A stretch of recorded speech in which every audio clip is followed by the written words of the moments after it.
Hi guys, James at Rampant Lion Reviews again for you today with another beer review. For this one, we are going to stick to Sweden and we're going to return to a brewery that's featured on the channel many times before. I've had some really nice beers from these guys over the years, a few different styles, but I think it is fair to say that this brewery are pretty damn solid all round actually. I'm always curious to try the new beers that they're releasing. But the beer that we're going to have a look at today is a style that we've had from them 2 or 3 times before, if memory serves me correctly, and I know they can do this style very well, but it's also a style that you don't come across all that often these days, which is kind of unfortunate because it was one that I always really used to enjoy. So whenever I get the chance to review one of these, I quite often jump at it, and I'm hoping that this one is as good as the ones we've had from this brewery previously. So let's see what we have then. Hopefully it's another good beer, hopefully it makes for an interesting review, and as always, I hope that you guys enjoy my take on this one as well. So yeah, for this review then, we are going to head up toward Gothenburg once again, Göteborg, as you would say in Swedish, the Swedish craft beer capital up there on the west coast. Got to get that Gothenburg catchphrase in when we're reviewing the Gothenburg beers, because it is just channel tradition these days. And for this review then, we are going to return to the wonderful Spike Brewery. So this particular beer is simply called Black Double IPA, so I think you know what style it is. It comes in at 8% ABV, and this one was a Lokal och Småskalig assortment release through Systembolaget here in Sweden. I'm not sure exactly when this one was released, but I have had this maybe like 2 months or something like that. But yeah, black IPAs do tend to hold up pretty well actually. But yeah, really curious to see what it's going to have in store for us. This one, it says, contains wheat and oats, so I'm guessing this is going to be one of the kind of more modern New Englandy type black IPAs, as opposed to the kind of old school barley malt ones that we had, like total black salts and body malts. So we'll just need to see how we get on with this one then. But yeah, it's an Imperial Black IPA, and I think this is a style that works a little bit better when you've got the Imperial strength to it. So let's crack on and see what we have then. So, as always with my reviews, I'll tell you a little bit about the brewery before we taste the beer. If you want to get straight to the tasting, just fast forward. All the usual links are in the video description below. That's the brewery website, the link to my other reviews that I've done from Spike Brewery before, and we will no doubt add more to that list in the near future. But there's all the usual social media down there. If you want to see more reviews, do please consider subscribing to the channel. The support you give is hugely appreciated, and you can of course go into the channel homepage and search for beer based on geography. The whole channel has a geography based tagging system, so you can search based on your home county, state, city, whatever you like. You can check that out, of course. But yeah, you can check out the playlist of beers from different countries, and you will find this one in the Swedish playlist. But let's go on to my brewery notes then to tell you once again a little bit about Spike Brewery. So Spike Brewery, as I've mentioned to you already, are based in Gothenburg, Göteborg, up on the Swedish west coast, and the company was founded back in 2014 by Mats Westberg, Marcus Axberg, and Martin Johansson. So all three of the guys had worked previously in the IT industry, but it's now only Mats and Marcus that are still active in the company, and they also now have David de Sourcy, who came in and joined the company as the CEO. So the main brewer until March of 2021 was Bernardo Gava, who's from Brazil, and he trained in brewing at the VLB Institute in Berlin and then joined Spike in 2017. He's back in Brazil now though, from what I understand, working for the brewery he worked for before Brazil actually, or before Spike I should say. At the moment, though, these guys are producing around 250,000 litres of beer per year, and that was the maximum that they could in their original premises, and they were, using about 25% of that volume to contract brew other breweries' beers. But the brewery itself can be found in the old Slakthus in the Gamlestaden area, and they had an on-site tap room there as well, which was opening up every Saturday and also served food sometimes as well. But fast forward to November of 2021, and they announced that they would move to another unit just across from the first brewery. It's literally 10 metres away. But the new brewery will be able to brew 500 to 600,000 litres of beer per year, and they're also starting to put in a 150-seater restaurant, and they'd almost completely finished this by mid-2022. At the time of filming this one, I think everything is just about finished. But the current brewer is Carl Janrud, who came in and worked under Bernardo Gava quite recently, and he'd previously worked for Beersmiths before coming to Spike. But as of October 2022, when I'm filming this review for you, these guys have produced around 150 different beers, and yeah, these guys for me, they do some really interesting stuff. I've only tried one sour beer from these guys, if I remember correctly, and that was actually in the brewery when I went to film there, so you can check out my Out and About video as well. That was very nice. But if you see one of the IPAs that has business in the name, I recommend you try that, because those are always pretty damn good. We've had some really nice stouts and some very good black IPAs from these guys, and actually when it comes to Spike Brewery, if I ever see a black IPA from these guys, it's straight into the shopping cart on Systembolaget, of course. But yeah, that is all I can really tell you about Spike Brewery for the moment. Quite a solid all-round brewery in my experience, and I do like reviewing beers from these guys, especially the black IPAs, as I said. But yeah, if you want to learn more, check out the brewery website. They've got quite an interesting, stylish website there. I need to use the feature on Google Chrome and see how they've coded all this, because it's quite interesting. You know, me being a programming nerd and all this these days. But yeah. So you can check out their website, you can follow them on the usual social media, and of course you can check out the Untappd page to learn more about some of their old beers, or you can look at some of the older reviews here on the channel. Just go into the homepage and search Spike and they should come up. But yeah, let's crack on then and have a wee look at the beer itself. So as you can see, this one is a little 330 milliliter can. You know, the Spike beers come out either in 330s or 440s, it just kind of depends, but they went for 330 with this one, obviously. Plain silver top on the can with a black pull, which I thought was quite a nice touch actually. But yeah, quite simple artwork, but quite stylish at the same time. And there you can see the Spike Brewery symbol there. It is quite nice. So yeah, 330 milliliter can, this one, 8% black double IPA. This should be quite nice. So yeah, let's get this guy out and we'll get on with the tasting then. As I said earlier, this was released as part of the local Osmoskalik assortment through Systembolaget. For what month, I honestly can't remember. This beer I have had for a little bit, but it should still be fine.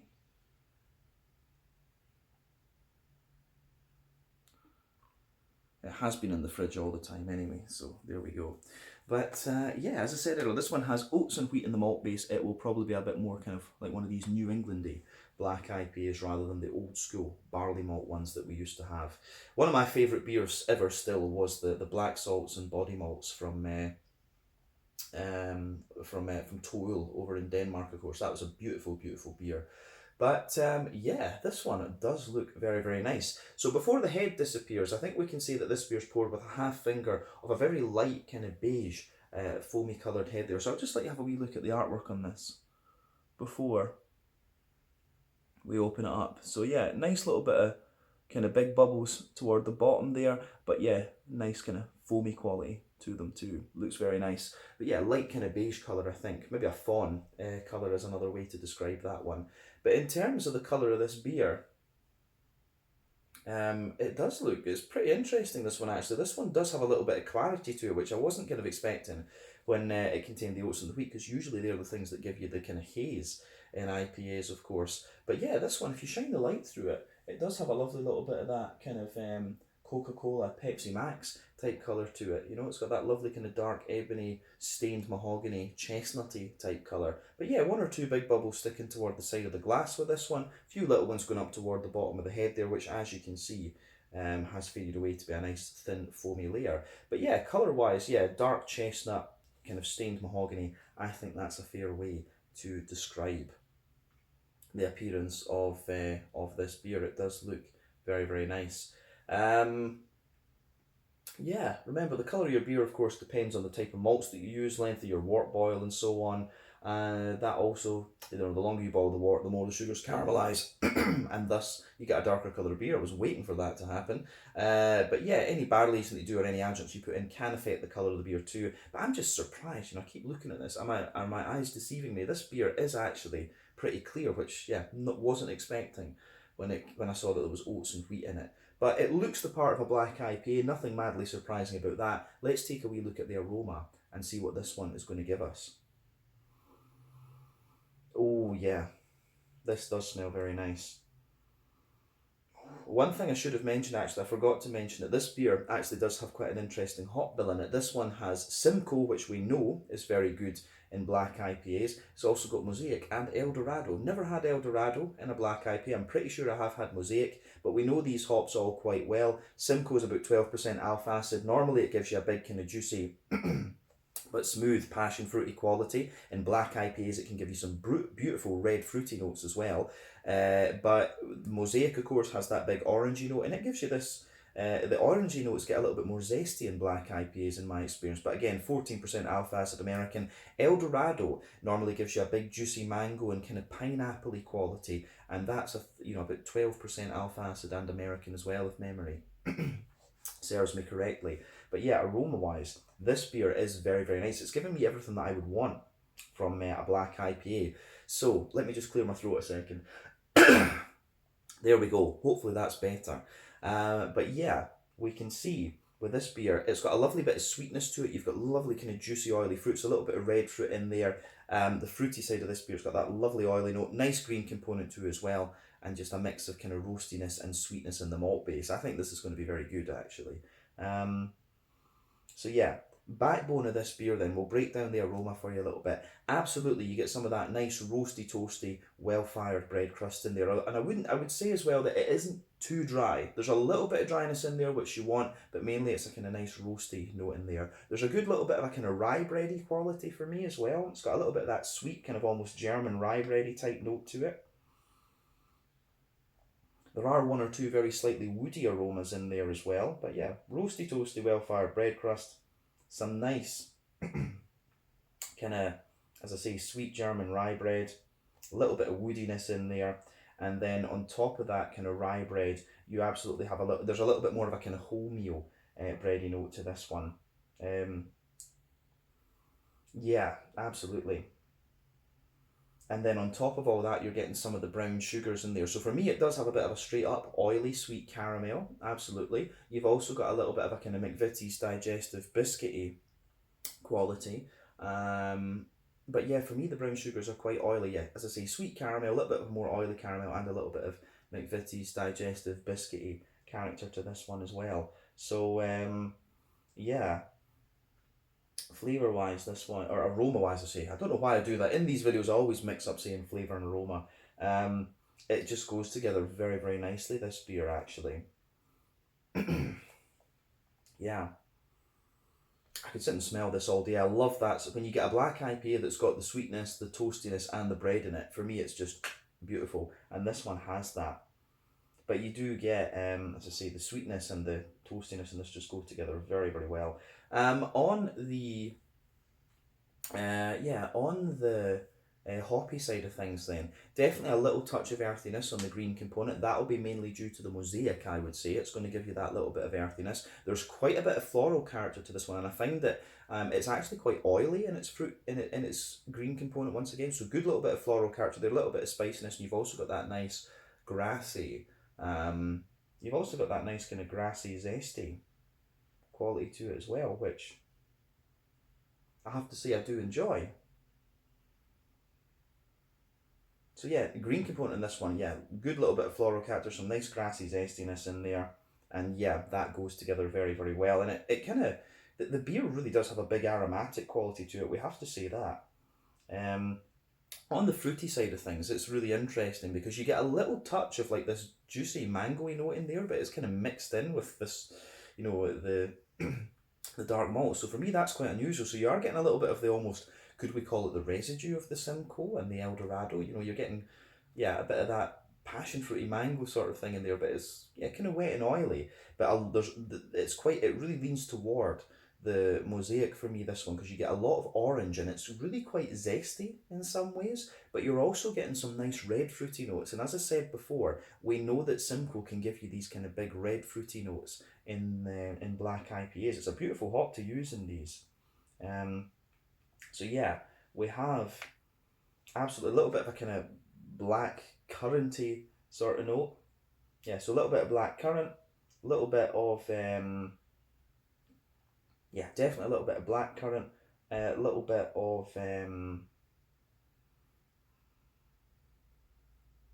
absolutely a little bit of black currant, a little bit of kind of blackberry maybe as well, but then juicy orange on top of that, zesty as well, and then you've got some tropical notes just kind of hiding in behind it. So yeah, the way that this beer goes together for me is very, very nice. So it gets a big thumbs up from me, aroma wise. I think we need to try this one now. As I always say though, take a bit of time to enjoy the aroma of the beers before you get stuck into them. But yeah, this one is it's just called Black Double IPA, comes in at 8% ABV.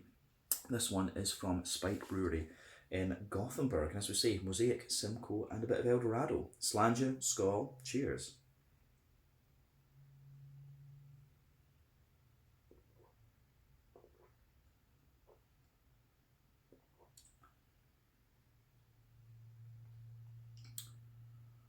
Oh yeah. That is pretty damn nice actually. It's interesting because as I say, I was expecting a bit more kind of when I first opened this up and saw that there was wheats and oat in the malt base in this one. I was expecting something a bit more, kind of creamy, New Englandy. I've seen that with black IPAs recently, but this one really has that more oily barley malt kind of quality, and it's not unheard of course, with West Coast IPAs, for example. Sometimes they'll put a little touch of wheat in it or a little bit of oat, but of course it's much put in much greater proportions in the kind of New England ones. And I found this with black IPAs. A lot of people that brew black IPAs now do that. They put a lot of wheat and oat in the malt base. Whereas I think with this one, it has been done more as a kind of subtlety. Absolutely.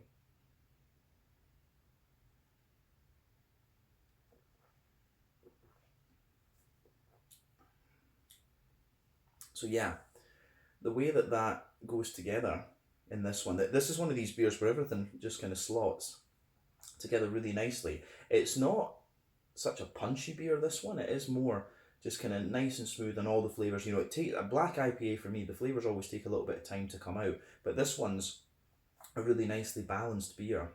And this is one of the things. I think this beer, what was it? It had like a 3.6 or something on Untappd, which I don't know how good that is for black IPAs, but for quite often you get, when it comes to the whole Untappd is a bit biased in a sense because it's all about the hazy New Englands these days. So always take Untappd with a bit of pinch of salt, as I say. But yeah, this one for me is really balanced. It kind of shows you everything that this style can do, and I'd love to see brewers do these a bit more often. A black IPA is it's a nice winter beer actually as well.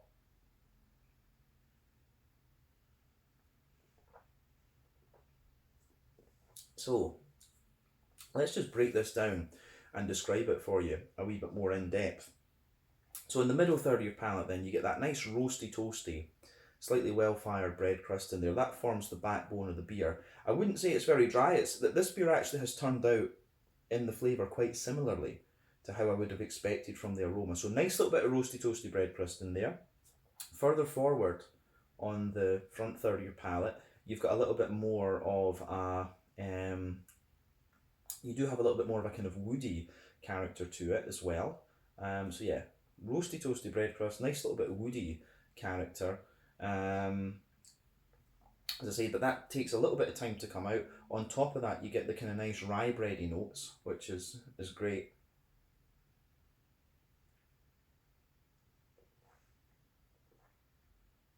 So nice kind of smooth rye bready quality coming out of this one too. And it does, you get a little bit of a lighter wholemeal bready character on top of that as well. I'm just trying to see if I can pick out any kind of wheat or oaty character in this one, but it's actually because of the black malt. I think your palate's kind of saturated against that, if we can describe it that way. But yeah, on top of as I say, on top of the, as I say, on top of the kind of wholemeal brown bread layer, you can feel a slightly denser layer. That'll probably be the wheat doing that. And maybe down the middle line of your tongue, there's a little bit of a kind of smoothness in there, which could be attributed to the oats, but it's a bit hard to kind of pick that out, as I said. Yeah. So, I mean, the malty base is quite interesting, this one, but on top of that, you get a nice kind of oily circle in the middle of the palate there. So you've got that nice oily circle, which is good. And then within that, in the dead centre of your palate, it's a bit of a straight up sweet caramel. As you move further out from that, it's got it, and then there's a little bit of a kind of McVitie's digestive biscuity sort of thing, the further out that you go. So yeah, I think the way that goes together is quite is quite interesting. The way the malt base that they have, the way that they put this together, it's just got a little bit of oiliness. The sweetness comes out really nicely, and it's very well balanced with the more roasty, toasty, well-fired backbone. So yeah, this beer for me is just really, really nicely balanced.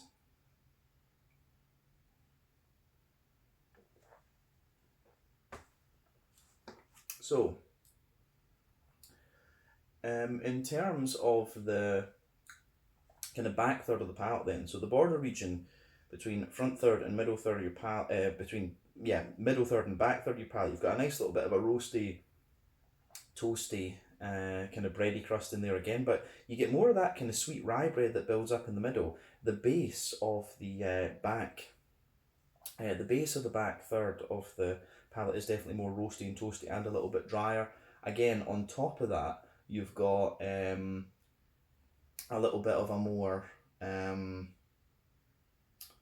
say, you get the rye bread again, and it feels like a little bit taller and a bit more dense. Then you've got the wholemeal bread as well. And then above that, you can feel a bit more of a kind of yeasty, estery type thing. So you've got this really light, almost like very light, airy brown bread with a little bit of a kind of honeycomb quality to it. So yeah, sitting on top of that back third of the palate, you can feel the flavour is quite tall. Then as you come further forward, it just squashes together and condenses down. And like I say, it's very nice. The malty base in this beer for me is really nicely done actually, so it gets a thumbs up. For me, it's a very enjoyable beer, this one. It's a style, as I say, that I enjoy. I don't get to try that often. Spike have always done these very solidly. So, yeah, no, if you get the chance to try one of the Spike Black IPAs, I don't think you'll be disappointed with this. Let's focus on the hoppy side of the beer then. So,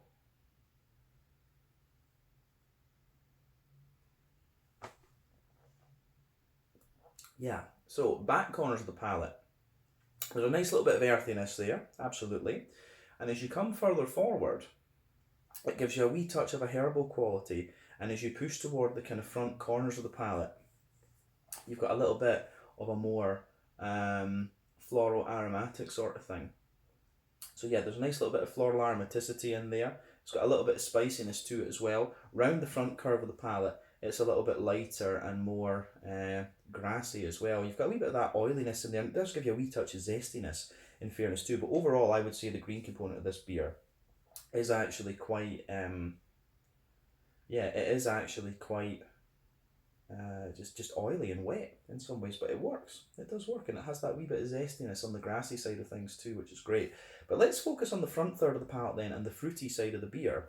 So the border region between front third and middle third of your palate, again, you get a little bit of that bready build up in there, a nice little bit of brown bread. Then the base of the front third of your palate, again, is quite a smooth brown bready character, which I quite like that. I have to say, I do quite like that with this one for sure.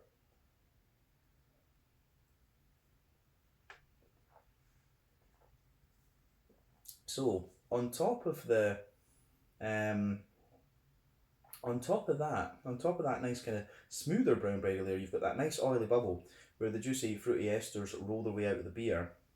So at the back, you've got a little bit of that passion fruity sort of thing. As I say, you've got a little bit of a stronger passion fruity quality. As you come further forward, there's a wee bit of juicy mango. And that's from the El Dorado and the Simcoe. And then as you move further forward, you can feel that you start to get a little bit of red fruity character out of this, and I think this will be the Simcoe. I don't know how El Dorado behaves in black IPAs. I'd love to have single hop black IPAs just so you could see how the beer actually works out. So yeah, you've got just see how these hops behave, because as I say, they behave differently regarding when you have put them with different yeasts, with different malt bases. It's really interesting. But anyway, as you move further forward into the front half of that front third of your palate, you get a little bit more of a kind of blackberry-ish, black curranty sort of thing. And then sitting on top of that, you've got a good orangey, tangerine type quality coming out of this beer. So yeah, I like that. The kind of tangerine orangey notes from the Mosaic, they really linger into the aftertaste for me. So this is quite an orangey leaning black IPA, and I like that side of the beer. So for me, this is really nicely done. It's really nicely balanced. Gets a big thumbs up. Yeah, so I think we can leave it at that for actually describing the flavour. The only other thing I would say is that the roasty bread crusty qualities and the woodiness comes out of this beer a little bit further into the aftertaste. But yeah, it's nice. It really is very nice. In terms of the mouthfeel, then, just to round off this review, um, for me, this beer is quite, yeah, it's definitely mid-bodied. The carbonation is very smooth. It's got a nice little bit of an oily slickness to it. Yeah, nice sort of oily slickness. You have a little bit of a, you've got a bit of a roasty toasty character in the malt base, of course. Good bit of sweetness in there as well, but that takes a bit of time to come out. The roastiness lingers.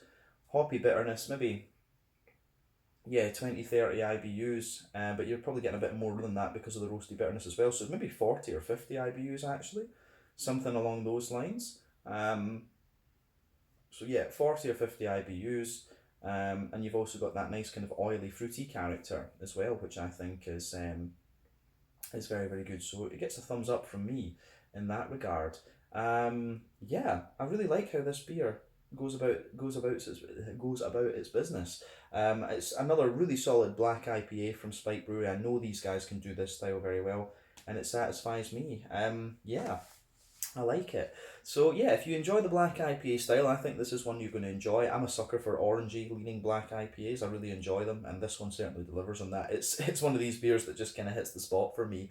So yeah, I think we can leave it at that for this one. We need to see what Spike have released more recently. I haven't seen something from them in a good wee while actually. So yeah, we'll need to leave it there. So once again, thank you for watching my beer reviews. Until the next time, please like, subscribe, share, all the usual YouTube stuff. Let me know your own thoughts on this beer in the comments section below. Let me know what your favourite beers are from Spike Brewery as well. And like I said, we will no doubt return to these guys at some point in the near future. But in the meantime, thank you for watching. Check out my social media. Check out Spike Brewery's social media. Have a go at some of their beers, particularly the black IPAs. Although the IPAs with business in them always tend to be pretty damn good as well. So yeah, that would be my recommendation. But check out Spike Brewery, really nice brewery in Gothenburg, Göteborg, up on the Swedish west coast. But yeah, once again, thank you for watching. I will see you guys very soon. This was just simply called Black Double IPA from Spike Brewery up in Gothenburg. Slange, Skål, cheers.